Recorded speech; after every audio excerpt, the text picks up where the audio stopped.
Hello दोस्तों, Arnav maths academy पर आप सबका स्वागत है। तो चलिए आज की क्लास को शुरू करते हैं। प्रीवियस ईयर क्वेश्चन यानी RRB, NTPC, railway group D में जो भी क्वेश्चन एग्जाम में पूछे गए हैं उन क्वेश्चन को आज हम लोग बनाते हैं। ठीक है, तो पहला क्वेश्चन आपके सामने इस प्रकार से दिया गया है। ए और बी की आय का अनुपात 3:2 है और उनका व्यय क्रमशः 14,000 रुपए और 10,000 रुपए के अनुपात में है। यदि ए की बचत 4,000 रुपए है तो बी की बचत ज्ञात कीजिए। यह क्वेश्चन देखिए एनटीपीसी 2016 में पूछा गया है। तो आइए बनाते हैं। आपके पास चार ऑप्शन दिया गया है, 4,000, 2,000, 3,000, 5,000। तो सबसे पहले आप एक काम करिए, कौन से दो व्यक्ति हैं? ए है और बी है।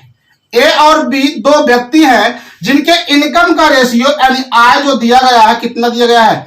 3:2 दिया गया है। ठीक है, आगे करें उनका व्यय, एक का व्यय जो है 14,000 रुपया है और दूसरे का व्यय कितना है? 10,000 रुपया है।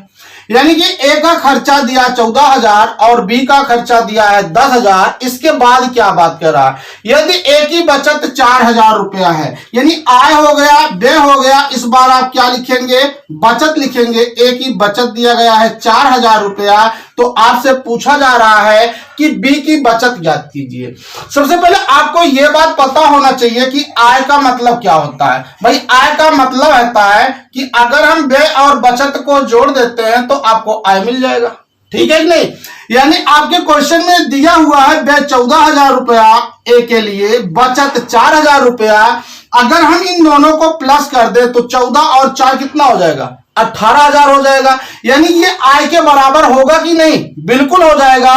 यानी अब हम ये कह सकते हैं 3 की वैल्यू कितना हो जाएगा? 14 और 4 मिलकर कितना हुआ? 18,000। यानी 1 की वैल्यू कितना हो जाएगी? 6,000।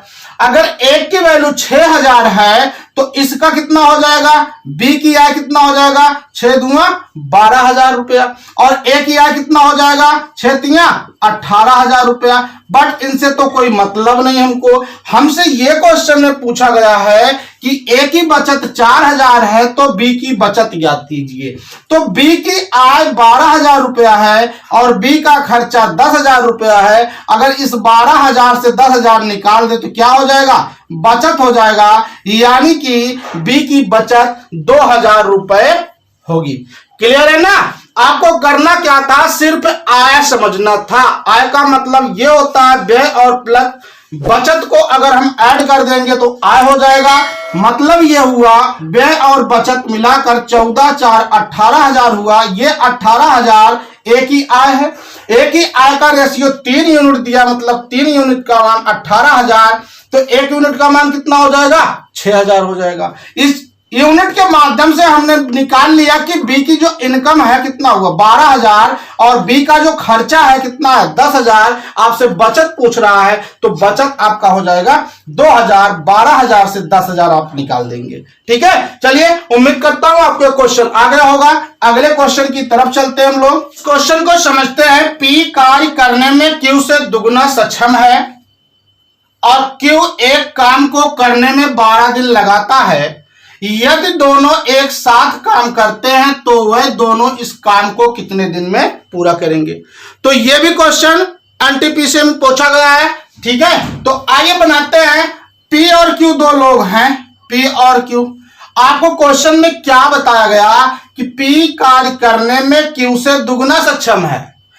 पी जो है डबल है, यानी कि क्यू अगर 1 होगा तो ये कितना होगा? 2 होगा। अगर ये 2 होगा तो ये कितना होगा? 4 होगा। ये 5 होगा तो ये कितना होगा? 10 होगा। ओवरऑल रेशियो कितना आएगा? 2:1। यानी पी कार्य करने में क्यू से दुगना सक्षम है। आगे करा क्यू का 1 दिन का काम, क्यू का जो दिया गया है काम कितना? 12 दिन में। यानी कि आपको बताया गया कि क्यू अगर काम करता है तो 12 दिन में करता है। लेकिन आगे कह रहा है यदि दोनों एक साथ काम करते हैं तो वह इस काम को कितने दिन में पूरा करेंगे। अब हमको यह बात पता चल गया कि P अनुपात Q का मान 2:1 आ गया।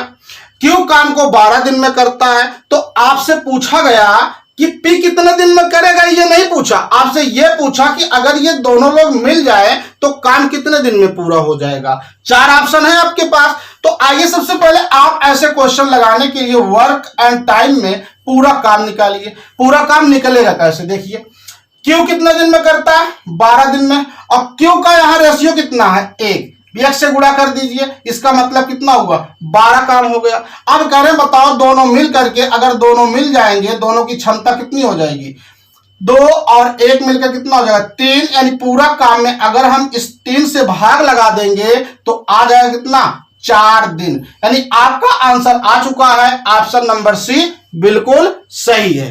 तो चलिए अगले क्वेश्चन की। तो इस क्वेश्चन को हम लोग समझते हैं कि 3 संख्याएं 1, 3, 5 के अनुपात में है, यानी जो रेशियो दिया गया है संख्या का ए बी सी, ठीक है, मान लेते हैं ए बी सी 3 और 5 के रेशियो में दिया गया है, करा तथा उनका योग 10,800 है। एक बात बताइए, अगर इन रेशियो का योग अंकों में कितना दिया गया, 10,800 दिया गया है, तब हम क्या करेंगे, तब हम सम ऑफ रेशियो इनका भी निकाल लेंगे।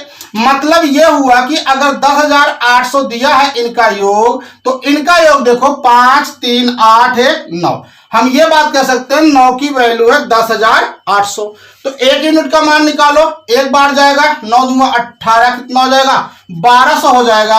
यानी 1 यूनिट का मान 1200 हो गया। अब आपसे क्या करा, तीनों संख्याएं ज्ञात कीजिए, ये नहीं कह रहा है, आपसे करा तीनों में से सबसे बड़ी संख्या ज्ञात कीजिए।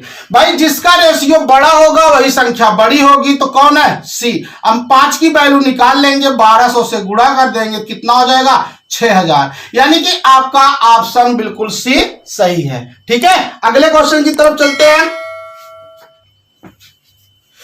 तो इस क्वेश्चन को समझते हैं हम लोग, साधारण ब्याज का है। एक निश्चित साधारण ब्याज की दर पर एक राशि 8 वर्ष में स्वयं का 3 गुना हो जाती है।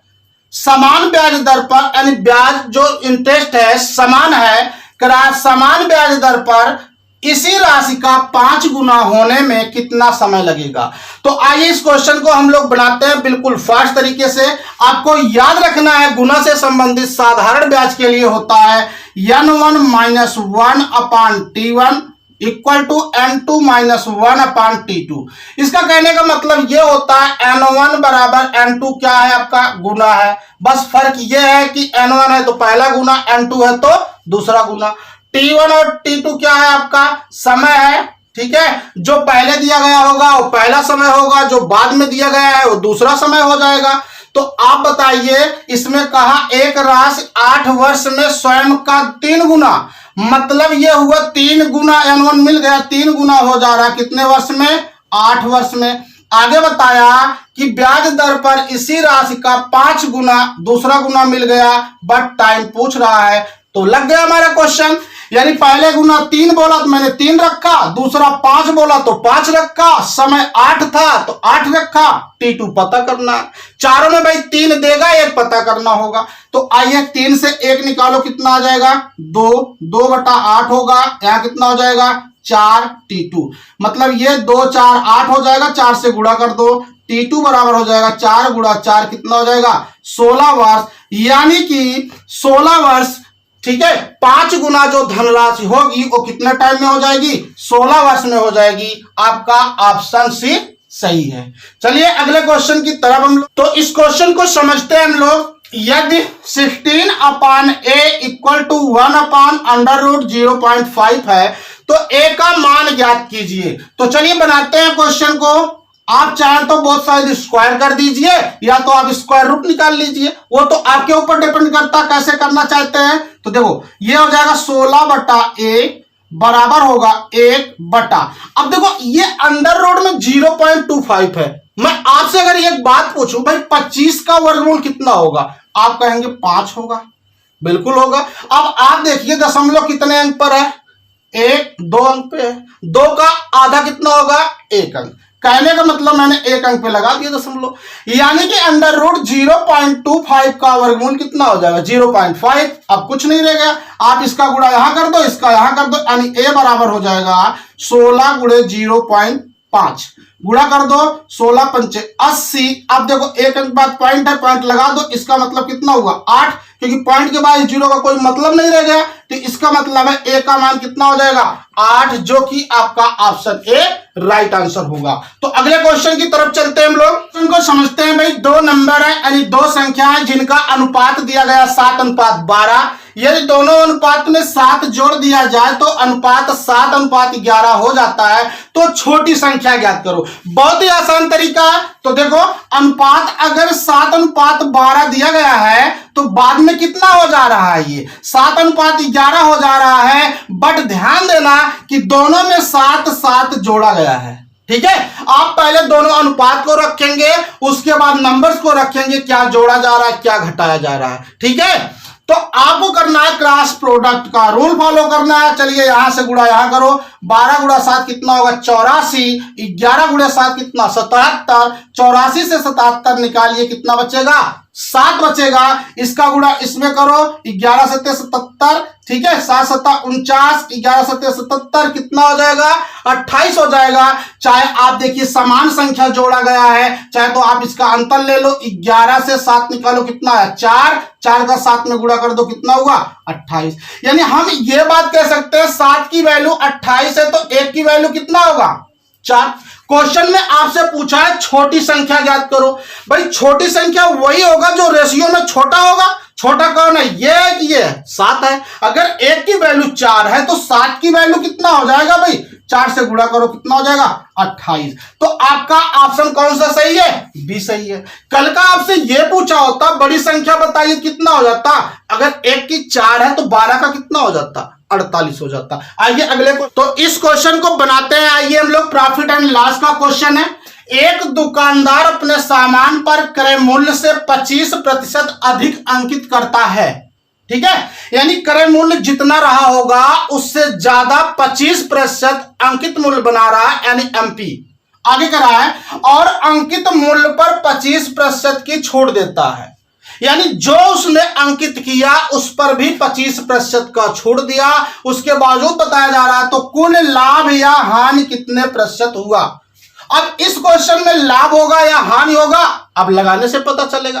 तो देखिए, मान लेते हैं भाई सीपी है ये क्रय मूल्य और ये है आपका एमपी अंकित मूल्य। अगर क्रय मूल्य 100 था तो अंकित मूल्य 25% अधिक होगा, कितना हुआ 125। अब कह रहा है कि अंकित मूल्य पर 25% की छूट देता है। भाई जो छूट दिया जाता है हमेशा किसका दिया जाता है, एमपी पर दिया जाता है, मार्क प्राइस पर दिया जाता है, अंकित मूल्य पर दिया जाता है। बट 125 का 25% निकालिए इतना आसान नहीं है। ठीक है, तो बनाइए, आइए समझते हैं कैसे निकालते हैं। 25 चौका 100, 25 पंचे 125। यानी कहने का मतलब है कि जो रेशियो हमारा आया 4:5 आ गया। ठीक है, बन गया कि नहीं। अब एक काम करिए, आप 100 से गुणा कर दीजिए दोनों तरफ, अब निकल जाएगा। क्योंकि आपका सीपी कितना हो गया 400 हो गया, एमपी कितना हुआ 500 हो गया, एक और बच रहा आपका एसपी। यानी छूट देने के बाद जब वस्तु जाएगी तो बिकेगी ना, इसका मतलब क्या सेलिंग प्राइस विक्रय मूल्य। अब बताइए 500 का 25% आप निकाल दीजिए कितना हो जाएगा, 500 का 25% 125 रुपया हो जाएगा। यानी अगर 125 रुपया इसमें से अगर हम निकाल देते हैं तो कितना बचेगा 475 हो जाएगा, 475 सॉरी 375 रुपया हो जाएगा। क्योंकि 500 का 25% आप निकालिए, देख लीजिए 500 गुणा 25 बटा 100 कितना हो जाएगा 125 रुपया। यानी कि 125 रुपया डिस्काउंट मिल गया, 500 से 125 निकाल दिए कितना बना 375। अब आप एक बात समझिए कि लाभ या हानि की जो गणना होती है क्रय मूल्य और विक्रय मूल्य से की जाती है। ठीक है, यानी कि 400 रुपया में खरीदा गया है, 375 में बेचा जा रहा है, इसका मतलब नुकसान हो रहा है। नुकसान हो रहा है तो हानि हो रहा है, हानि हुआ तो कितना हानि हुआ आप बताइए 25 रुपया हुआ। यानी ये 25 रुपया हानि हो रहा है, बट कितने से क्रय मूल्य 400 गुणे 100। आप देखो, अब 25 में 4 का भाग लगाओ कितना हो जाएगा 6.25% क्या हो जाएगा नुकसान हो रहा है। इसका मतलब है आपका ऑप्शन नंबर बी बिल्कुल सही है। ठीक है, आप ध्यान दीजिएगा कि जो डिस्काउंट दिया जाता है हमेशा किस पर दिया जाता है, अंकित मूल्य पर दिया जाता है, और लाभ या हानि की गणना हमेशा किससे करते हैं, क्रय मूल्य से करते हैं। ठीक है, तो इसका आंसर होगा 6.25%। तो क्वेश्चन हमारे सामने है, यदि 4 की पावर क्यूब मल्टीप्लाई 5 की पावर 6 इक्वल 10 का पावर m है तो m का मान ज्ञात कीजिए। तो आइए क्वेश्चन को बनाते हैं भाई। अगर ये 10 की पावर m है और यहां तो अलग अलग पावर है, तो इसका मतलब क्या हुआ, इस 4 को मैं लिख सकता हूं 2 की पावर 2 होल पावर 3, बना कि नहीं, क्योंकि 2 का स्क्वायर करेंगे 4 होगा, पावर 3 हो जाएगा। अब देखो गुणा 5 की पावर 6 बराबर 10 की पावर m। आप ऐसे समझो कि a की पावर m की होल पावर m, इसका मतलब 3 दूना कितना हो जाएगा 6, 2 की पावर 6, 5 की पावर 6 बराबर 10 की पावर m। यानी कि अब तो यहां तक पहुंच चुके हैं भाई, a की पावर m मल्टीप्लाई b की पावर m, पावर समान है, दोनों का मल्टीप्लाई कर दो, मतलब 5 गुणा 2 कर दो, 5 दूना 10 की पावर 6 हो जाएगा, बराबर हो जाएगा 10 की पावर m। मैंने इसलिए कह दिया क्योंकि ये देखिए पावर समान है, तो आप बेस को गुणा कर सकते हैं, 10 की पावर 6 बराबर 10 की पावर m। अब तुलना कर दीजिए, देखिए बेस बेस बराबर हो गया, तो m ऊपर बच रहा है, ऊपर क्या बचा 6, यानी कि आपका ऑप्शन हो जाएगा बी ऑप्शन हो जाएगा, यानी कि आंसर कितना आ जाएगा 6 आ जाएगा। उम्मीद करता हूं आपको ये आ गया होगा समझ में। अगले में ये बताया गया है कि यदि निम्नलिखित आंकड़ों का बहुलक 52 है तो x का मान ज्ञात करें। ठीक है, बहुलक का मतलब ये होता है जिस संख्या की फ्रीक्वेंसी ज्यादा बार होती है वही उसका बहुलक होता है। बट क्वेश्चन में क्या बोला है कि इनका बहुलक ऑलरेडी 52 है, तो x का मान बताओ। तो देखिए 52 है, 45 है, 49 है, 54 है, 56, 52, x-3। क्योंकि आप देख रहे हैं बहुलक 52 क्यों है, 52 कई बार आया हुआ है। ठीक है, इसका मतलब यह हुआ कि ये x-3 का मान जो है किसके बराबर है, 52 के बराबर है। तो x बराबर कितना हो जाएगा 52 + 3, तो x का मान हो जाएगा कितना 55। देख रहे हैं, आपको कुछ नहीं करना है, सिर्फ समझना है क्वेश्चन को, तो आपका आंसर कितना हो जाएगा 55 हो जाएगा, जो कि ऑप्शन बी बिल्कुल सही है। तो क्वेश्चन को देखते हैं भाई। एक परीक्षा में 40 छात्रों द्वारा प्राप्त किए गए अंकों का माध्य 72.5 है। बाद में वह पता चला कि गलती से एक छात्र के अंक 84 की जगह 48 लिखे गए, तो सही माध्य ज्ञात कीजिए। ठीक है, यह क्वेश्चन है आपके पास। 40 छात्र हैं जिनका माध्य कितना है 72.5 है। अगर उनका औसत 72.5 है तो इसका मतलब हम समझ सकते हैं 40 का भी है, क्योंकि 40 का टोटल है, ये तो बदलेगा नहीं 40 में से। यानी कि इनका माध्य कितना है, जरा बताइए कितना है भाई, 72.5 दिया हुआ है 40 छात्रों का। अब क्वेश्चन में आपको समझना है भाई कि 84 लिखना था, लिख कितना दिया गया 48, क्योंकि माइनस करेंगे, मैंने गलती तो यही किया है, ये कर दिया।